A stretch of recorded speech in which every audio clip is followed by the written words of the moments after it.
మనందరికీ 40 ఇయర్స్ తర్వాత brain shrink అవుతుంది అని వింటాం. ఇది ఎందుకో ఇవాళ తెలుసుకుందాం. మనకి మోడర్న్ లైఫ్లో మనకు ఎన్నో స్ట్రెస్ పాయింట్స్ ఉంటాయి.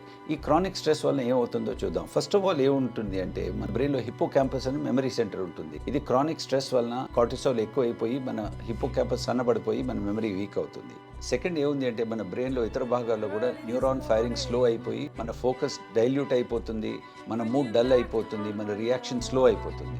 మూడోది ఏముంది అంటే ఈ క్రానిక్ స్ట్రెస్ వలన మన డెసిషన్ మేకింగ్ వీక్ చేస్తుంది, మన బ్రెయిన్ ఇంకా ఫాస్ట్గా ఏజ్ అయిపోతుంది. నాలుగో విషయం ఏముంది అంటే ఈ క్రానిక్ స్ట్రెస్లో బాడీలో వేరే భాగాల్లో కూడా వీక్నెస్ వచ్చేస్తుంది. మీ చేతిలో, కాళ్ళలో, నరాల్లో ఇవన్నీ. మీకు లాంగ్ టర్మ్ స్ట్రెస్ అవాయిడ్ చేయాలి అంటే సరైన నిద్ర ఉండాలి, సరైన డయట్ ఉండాలి, డైలీ కొంచెం ఫిజికల్ యాక్టివిటీ ఉండాలి.